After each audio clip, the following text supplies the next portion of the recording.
बहुत ही समझने लायक है। अगर हम अपने धर्म को, यदि हम अपने धर्म शास्त्रों को और हमारे जो रिचुअल्स हैं, अगर हम उसी को ढंग से समझ सकें तो मेरे ख्याल से 80 से 90% आपकी एस्ट्रोलॉजिकल रेमेडीज वहीं से निकल के आती हैं। क्योंकि हमारे पूर्वजों ने जो ये धर्म बनाया है, जो हिंदू धर्म है और हिंदू धर्म की जो आधारशिला है, बहुत ही फिल्टर करके रखी है, बहुत ही इस पे शोध हुआ है। मुझे लगता है कि 7-8 हज़ार सालों का शोध है, उसके बाद ही इसकी हर एक बात रखी गई। आजकल सोशल मीडिया में देखता हूँ कि यदि आपका कोई फलाना ग्रह खराब है तो ये उपाय कर लीजिए, कोई वो उपाय कर लीजिए। इस तरह के लोग वीडियो बना रहे हैं, डाल रहे हैं एस्ट्रोलॉजर। लेकिन मैं समझता हूँ कि यदि हम अपने ही धर्म शास्त्रों को, यदि हम अपने ही रिचुअल्स को, अपनी परंपराओं को ही ढंग से समझ लें तो मैं समझता हूँ कि 80-90% जो है, 10 में से 8 परेशानी, 9 परेशानी तो आपकी ऐसी ही खत्म हो जाती है जो ग्रह पीड़ा आपको दे रहे हैं। एक एग्जाम्पल के लिए, यदि मैं आपको पूरा समझाऊं तो वीडियो बहुत लंबा हो जाएगा, लेकिन एक छोटी सी बात मैं आपको समझाना चाहूँगा कि जो कालपुरुष कुंडली होती है, कालपुरुष कुंडली जो है वो ज्योतिष का आधार है। ज्योतिष पद्धति कोई भी हो, वो काल पुरुष की कुंडली पर ही आधारित होती है। अब काल पुरुष कुंडली जो होती है, उसमें जो हमारा जो हॉरोस्कोप है, उसका जो 9th हाउस है, वो भाग्य का घर है, धर्म का घर है, हमारे बुजुर्गों का घर है, हमारी परंपराओं का घर है।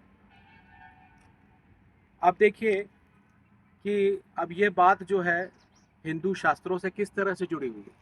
आपने देखा होगा कि हमारे हिंदुओं में जितने भी तीर्थ स्थान हैं, वो एक दूसरे से काफ़ी दूरी पे बने हुए हैं। एक, यदि मैं सारे तीर्थ अगर बोलूं तो कोई भारत के पूर्व में बना हुआ है, एक तीर्थ उड़ीसा की तरफ, और भी अलग अलग तीर्थ हैं जो अलग अलग दिशाओं में दूरी पे बने हुए हैं। इनका मतलब क्या है, इसके पीछे लॉजिक क्या है? इसके पीछे बहुत गहरा लॉजिक है। हमारे तीर्थों को क्यों दूर बनाया गया है? पास भी हो सकते थे, या इंसान चाहता, पुरानी सभ्यताएं चाहती तो वो अपने तीर्थों को अपने घर के अगल बगल बना लेती। अगर पूजा ही करना है तो हम घर के बगल में ही कर लेते हैं पूजा, अगर भगवान सब जगह एक, देव हर जगह। इसके पीछे लॉजिक था, इसके पीछे लॉजिक ये है कि जो तीर्थ स्थान होता है वो हमारी कुंडली का 9th हाउस है। यदि आप लग्न से गिने तो जो 9वां घर पड़ता है वो धर्म का स्थान माना गया है काल पुरुष की कुंडली में। जब जब कोई जातक अपने जीवन में या किसी भी साल जब वो तीर्थ स्थान को विजिट करता है, वहाँ जाता है, वहाँ पूजा अर्चना करता है, वहाँ कुछ दान पुण्य करता है, या वहाँ की पवित्र नदी में स्नान करता है, तो उसका जो 9th हाउस है, काल पुरुष की कुंडली के हिसाब से 9th हाउस, जो कि बृहस्पति का पक्का घर है, और बृहस्पति जो है भाग्य है। तो जब वो तीर्थ स्थान को विजिट करता है, वहाँ की नदी में स्नान करता है या वो पूजा अर्चना करता है, तो वो असल में अपने कुंडली का 9th हाउस जगा रहा होता है।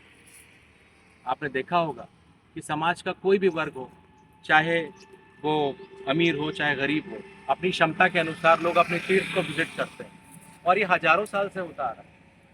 इसके पीछे का लॉजिक यही है, इसके पीछे का लॉजिक ये है कि जब आप तीर्थ स्थान को विजिट करते हैं, चाहे आप किसी को भी माने, चाहे आप कोई भी तीर्थ को माने, इसमें कोई बंदिश नहीं, चाहे आप कोई भी तीर्थ को माने, जब आप उसको विजिट करते हैं तो आप कहीं ना कहीं 9th हाउस को एक्टिवेट करते हैं।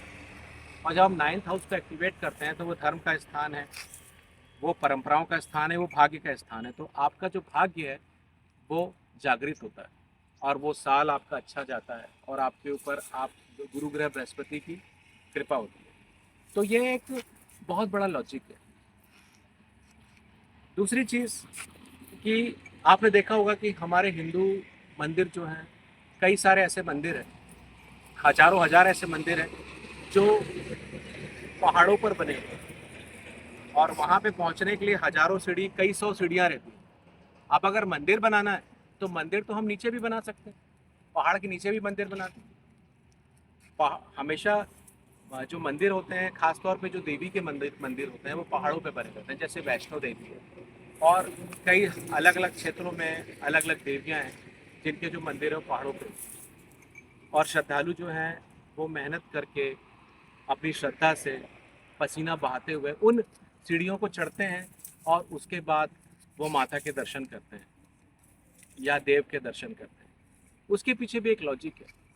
हमारे मैंने कहा ना कि जो हिंदू धर्म है वो बहुत ही लॉजिक धर्म, लॉजिक को मतलब हर काम इसमें लॉजिक से, इसमें कुछ भी आधारहीन नहीं है।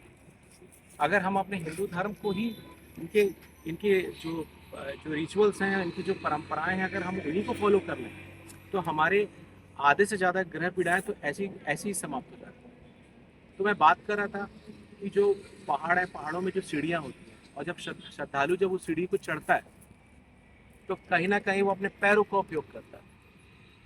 और एस्ट्रोलॉजी में, ज्योतिष में, जो पैर है, हमारे कमर के नीचे का हिस्सा जो पैर है, वो केतु कहलाता है, वो केतु के अंतर्गत आता है, वो केतु की चीज़। और केतु जो होता है लाल किताब में वो गुरु का चेला होता है। यदि किसी की कुंडली में केतु खराब है, किसी की कुंडली में केतु खराब है, केतु खराब फल दे रहा है और वो आदमी बहुत ही ज़्यादा तकलीफ में है, तो ऐसे व्यक्ति को कोई भी देव स्थान जिसमें सीढ़ियाँ हो या जिसमें लंबा चल के जाना हो, ऐसी जगह विजिट करना चाहिए। उसके पीछे लॉजिक ये होता है कि जो हमारे पैर हैं वो केतु है और केतु को हम किसके तरफ ले जा रहे हैं? धर्म स्थान की तरफ ले जा रहे हैं। धर्म स्थान का मतलब काल पुरुष की कुंडली का दूसरा स्थान, सेकंड हाउस, जो धर्म का स्थान, हम उसके पास ले जा रहे हैं।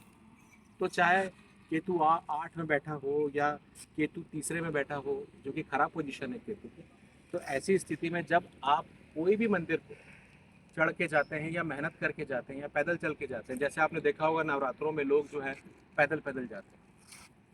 हम देख के सोचते हैं कि लोग क्यों जा रहे हैं पैदल, इतनी मेहनत क्यों कर रहे हैं? तो उसके पीछे लॉजिक यही है कि हमारे केतु जो है, हमारे जो पैर है वो केतु है। और जब हम उसको धर्म स्थान की तरफ ले जाते हैं तो कहीं ना कहीं केतु जो है वो सेकंड हाउस की तरफ बढ़ता है और केतु की पीड़ा, केतु की तकलीफ शांत होती है।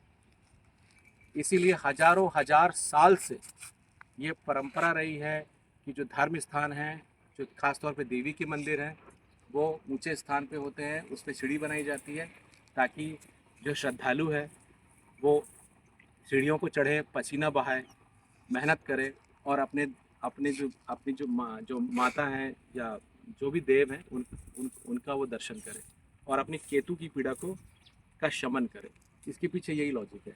इस तरह के अगर मैं और भी लॉजिक देना चाहूँ कि हमारी कई सारी परंपराएं क्यों हैं, तो वीडियो बहुत लंबा हो जाएगा, लेकिन मैं शॉर्ट में आपको 2 एग्जांपल दे के जो मैं समझा सका वो मैंने समझाया आपको।